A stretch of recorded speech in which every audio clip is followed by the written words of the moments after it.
It is good to be here. They say any day above ground is a good day. Unless you're a Christian and then you go home. So you've heard about Venezuela just now and what they have done to Venezuela. And I'll just give you a little reminder. Venezuela has the largest proven oil reserves in the world. Venezuela. It is not Saudi Arabia. They have over 300 million barrels, with a B, billion barrels of oil. And they can't harness any of it. Because you see, they're now a socialist communist country. It is so bad that they can't even afford toilet paper with all of that oil. And yet, don't get too excited, because did you see that toilet paper was going to be a big deal here too? You missed that stock option, didn't you? Who knew? So I bring you greetings from the great Commonwealth of Virginia. As you know, since we are in Illinois, some of you owe us tribute in Virginia, because Virginia is the mother of states and statesmen. Because Virginia has sent more presidents to our country, and we have granted more states. Because do you know that Virginia was part of, well, these are the states, used to be Virginia: Illinois, Tennessee, parts of Minnesota, believe it or not. We went all the way out there. Also, well, I'm not going to, West Virginia, et cetera, et cetera. 8 different states, and so you all owe us some money. So I served in the legislature, the House of Delegates, and you could see, you know, that's where Thomas Jefferson sat, that's where so-and-so sat. You think about the historical figures, you can see this is where they sat. This is Virginia. This is Virginia, the very first colony, very first English colony. So it was a proud moment to be a part of them. And remember who I am. I am not even first generation American. I am not where you say, well, this is America. In one generation, you can find yourself being the president of the United States. No. I am the generation still that came off the plane, as you heard. I am still the immigrant, and now I am a heartbeat away from being the governor of Virginia. So that is what we're talking about. So I think maybe our governor ought to get a food tester. What do you think? But seriously, we need to get away from the racial issues, because you see, I am destroying all of the narratives that the Democratic Party has. And yes, they have wanted me to become a Democrat, because they understand if there's one of us, there's more of us. And they cannot allow us to become who we want to be. But wait a minute, I'm an adult, I'm grown. I don't need you to tell me, you know, who I should be. As I said, who died you and left you in charge of black people? You know? So that, you know, if an alien were to land, would they say to white people, take me to your leader? No, because you all don't have a leader. But supposedly, we do. The leader of the black community, the leader of the black. I don't think so. You know what I want for us as minorities, whether you're Latino, Asian, black, I want us to have the same power as everybody else. I'll give you an example. Yes. Let me find a table. So let's here. So at this table, this is how politicians look at us. You're white. I don't know what you are. You're white. I don't know what you are either. You're white. I don't know what you are. Ah, you're black. You're a Democrat. But see, these 3 women could be Democrats, Republicans, Libertarian, Reform Party, Green Party, whatever. So you know what I have to do then? I have to go and talk to them because I'm trying to convince them that my way is the best way for America, for them, for the world, whatever. But her, I already know who she is. She's a Democrat. I already know what she stands for. I don't need to waste any of my campaign funds on her. I already know her. I know what she stands for. I know every issue. If it says Democrat, this is what she stands for. She has no political power, period. And she doesn't even know that's not good for her. She doesn't know that. But these women do. These women say that I can still have an opportunity to change their minds. So that's where the smart money is going to go. And that's why the schools are better, the roads are better, that this is better, that is better, access to politicians are better. You see, because we have to continually ensure that we keep them. But her, we already got her. And that's why you all need to come see about us. Because, you see, we are not a monolith. We're not a monolith. And if you can turn us to the great ideas that, and believe it or not, we already know what they are. But we don't think you care because we don't see you. You don't come and talk with us and try to dispel what the other side keeps telling us about Republicans. You know, it's to throw the granny off the cliff. We believe that. We've been told that. We don't know you, and so we keep thinking that it must be true what is said. I have a friend, and she used to be a Republican, black, used to be a Republican. But when she was told by a campaign, we don't need black voters, she left the Republican Party. Because a Republican campaign told her to her face. And so I tried to think, but you can't, but that's just one person. No, that's the way all of them feel. And if a black Republican, who is now an independent, who voted for Biden, I said, but how could you vote for Biden? You know what he stands for. And this is how she said it to me. Winsome, let's say I have two boyfriends. And one boyfriend is called the Republican Party and one boyfriend is the Democratic Party. Well, the way that I see it, the Democratic Party will beat my dog, but the Republican Party will beat me. So which one do you think I'm going to stay with?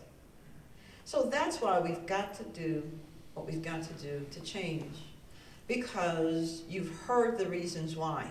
The Democrats, and let me just say the progressive Democrats, because there used to be a time when we may not have seen things eye to eye with the Democrats, but they weren't like they were today. They're not. So there's a part of them that really wants to change America for not the better.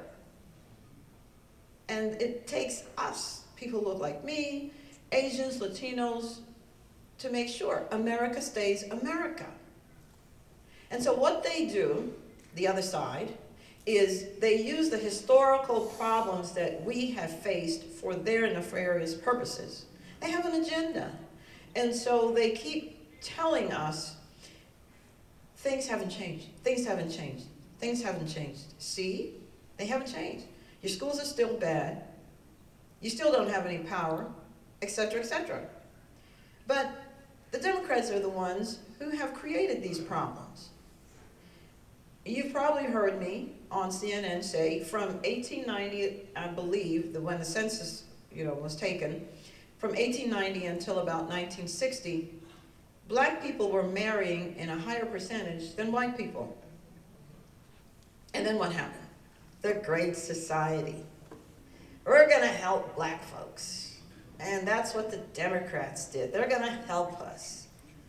And you remember Frederick Douglass, the great abolitionist, said, people keep asking, what are we to do about the Negroes? They were asking that way back when.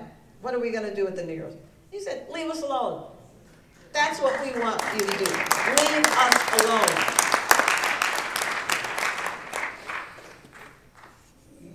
We've been creating wealth ever since we got the opportunity to do so after the Civil War. With nothing, out of nothing, we've been doing it. Doctors and lawyers and bankers, and we made for ourselves, our communities, even when we were shut out.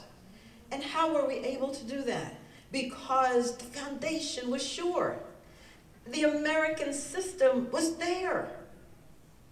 All we had to do was use it. And even when we were shut out of it from the higher echelons, we made it anyway because we could already use the system that was there. So the opportunities were already there. Colin Powell's parents came from Jamaica in 1910. 1910. Harry Belafonte's mother came around 1920. Susan Rice, the Susan Rice, the former ambassador under Obama, yes, her parents, her grandparents came from Jamaica too. Okay, so I don't know what's in the water in Jamaica, but I'm just saying. Black people have been begging to come to America, even when it was worse. Why? Because the foundations were here. They knew that if they could get a foot on American soil, just a foot, the trajectory of their lives would change. They would create the world they wanted to be in because the foundation was already here. The laws were here. Even if they were against us, we could still sue some kind of way. There's a banking system, and if there weren't, we could create one for ourselves, and we had that. But some people would have you believe we're still, as I said, back in 1963 when my father came to America, 17 days before Martin Luther King Jr. gave his I Have a Dream speech. And I said to my dad, why would you come then? And he said, because this is where the opportunities were.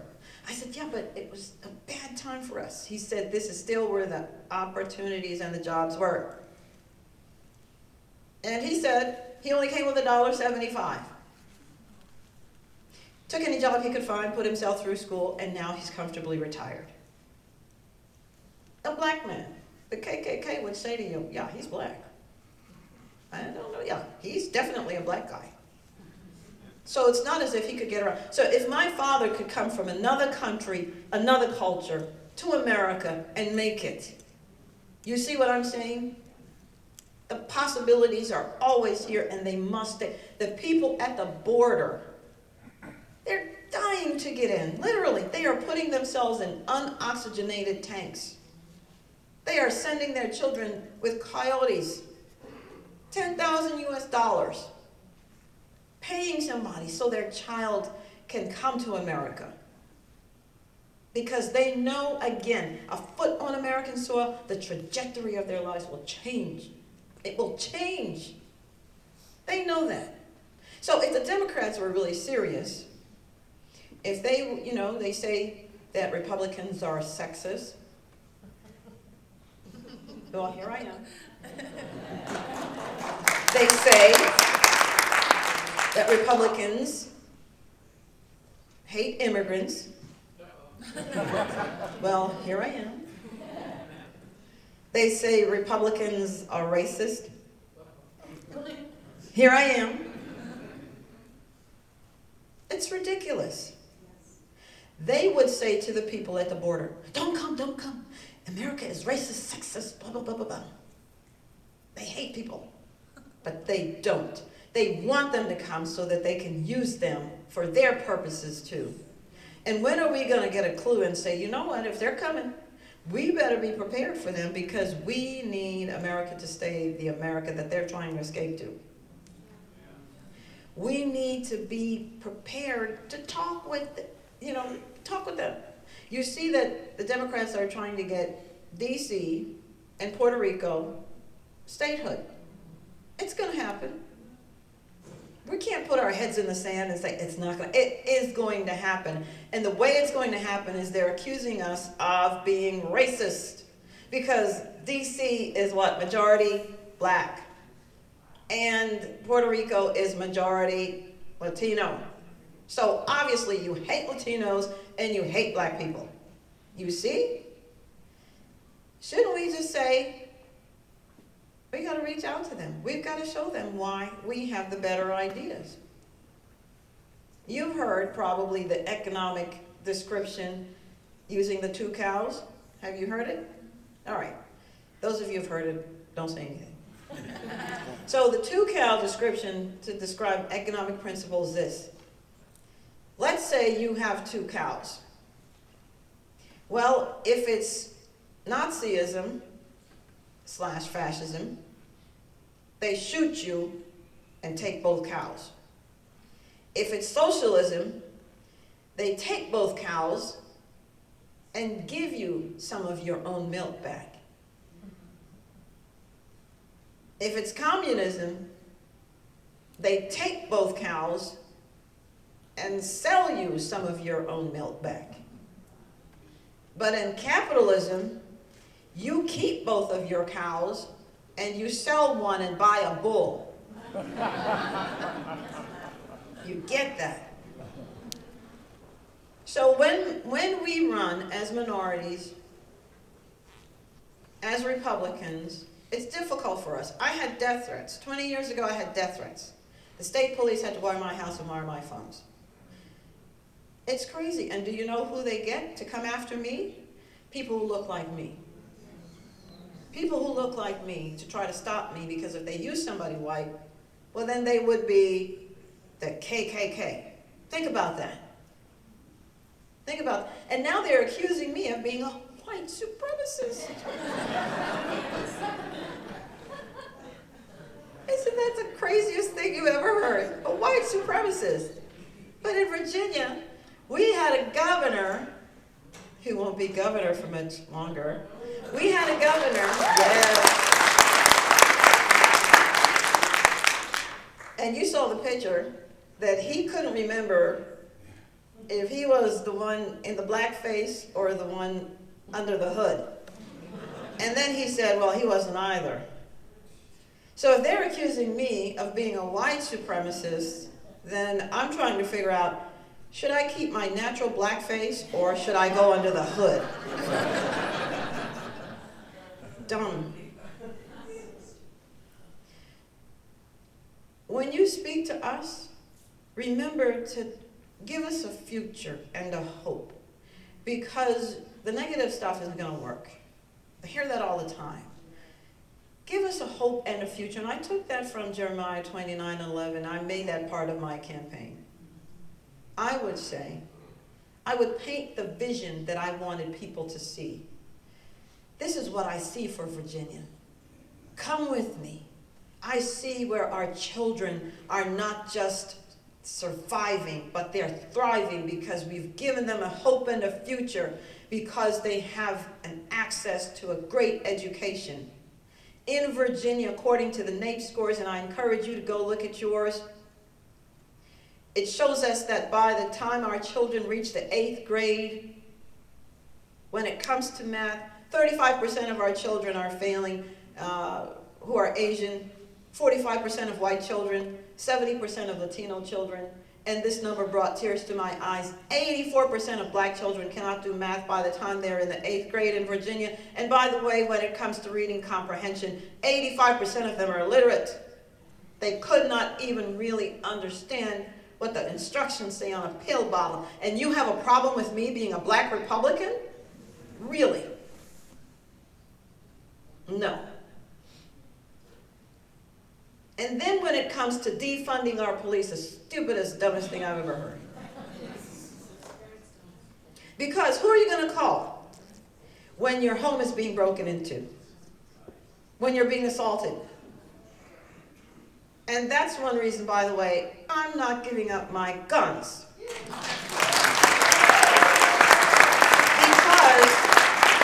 while I'm waiting for the police to come, and you're breaking into my home, I'm going to have to do something. I'm going to shoot you.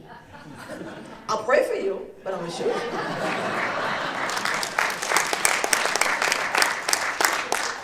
And this is one reason we also need to remind people who look like me and other minorities why we need our 2A rights.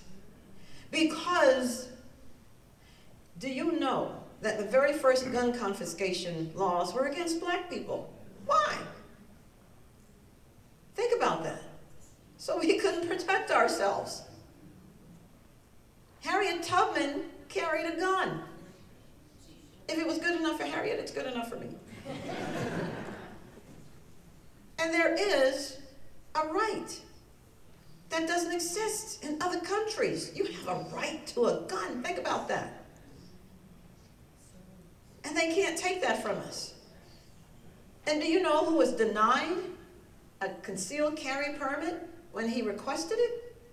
He wanted to carry a gun. Martin Luther King Jr. wanted to carry a gun. And he was denied a permit because they said he didn't have good moral character. Thank you very much. So no, you're not getting my guns because, also I do not know karate. You see, let's talk about the bread and butter issues. Black folks do not want the police to fund it. Now, there are bad apples in every profession. Bad doctors, bad lawyers, bad teachers, yes. Bad policemen. So we'll get rid of them. And we'll run with the ones that love us. We'll do that. The economy is always the big deal. Don't get away from that.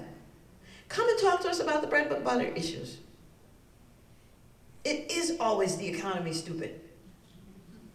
And no, you're not stupid. We want to have jobs. Another thing I would paint the picture, giving a hope and a future, I would say, I'd love to have a will for somebody to fight over. That means you did good. You left something for people to fight over. Take us to court. That means we have something to fight over. Somebody bought a house. Somebody bought stocks. We were able to create generational wealth so that our children don't have to keep starting from the bottom every time. There's something that needed a will to be fought over. That's what we're talking about. Creating generational wealth, creating a hope and a future, because the election is not about you. We have had our turn. The election is about our children and their children's children, so that they can have a hope and a future. It is always about the next generation. You lose a generation, that's it. It only takes one generation, as President Reagan said, and then you lose America. And then where do we run to? So we have the better ideas. It is up to us to get to the minorities because we are more conservative. But if you discount us, then we all lose. We all lose. So we need to hear the message too. Remember this that I showed you about this table. You see me, you immediately think Democrat. But I see him, I don't know what he is. And so I have to go and ask him for his vote. So come and ask us for our vote. Come and give us the reasons to vote for you. The Democrats are hoping you never do that.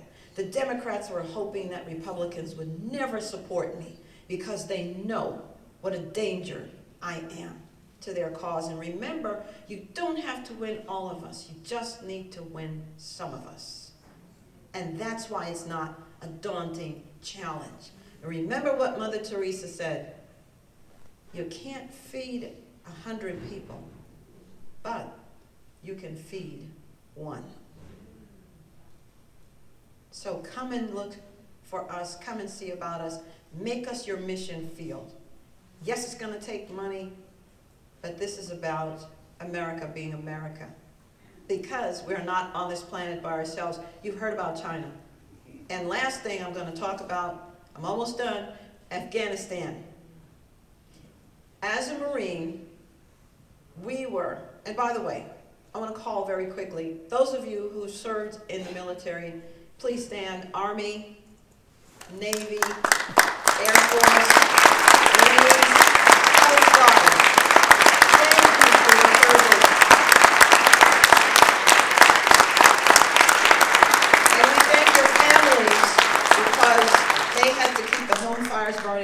sacrificed as well. So in Afghanistan, it was very important to the Marine Corps because it was the first time that we have ever fought a war 400 miles from any naval support. Never in our history. We were really on our own. And we won it. And women Marines as well were a major part of it. Why? Because we were the ones who were able to get the Afghan women to help us in the seek and search and destroy operations. We were able to win them, to help with that mission. And we won it, and we turned it over to NATO, and they lost it, and the Marines had to come in and win it again. And so much blood and sweat and tears went into that, and now they're wearing our boots. They're driving our Jeeps. They're wearing our uniforms. They're using our technology against us. And we have a president who blamed somebody else, and we wonder why we had so many more suicides. Because the men and women who fought in those wars said, what did we fight for? And now China has moved in. It's all gone to pot. And by the way, this was our second war against Afghanistan, because the first one was a proxy war that we raised against Russia. Remember that? You've seen Charlie Wilson's war. Remember that? We fought that. We fought with the Mujahideen, remember? And then they devolved into tribal politics, and then there we were. And I close now to say, there are some people who would keep saying about America, racism, racism, racism. There's racism everywhere. If it's not racism, it's colorism. If it's not colorism, it's tribalism. If it's not tribalism, it's some kind of ism, because that's what we do as people. We divide ourselves. There is no utopia. And there are people in America, mostly Democrats, who keep saying they're going to leave if somebody's going to leave, and they never do. They never do, because they know America is the greatest country, and we can make her better. We have a saying in church, mostly black churches, we say, I may not be what I'm supposed to be, but I ain't what I used to be. And that's America. She is not 1963. She may not be what she's supposed to be, but she ain't what she's used to be. And I'm living proof of that. And God bless you, and God bless our great country.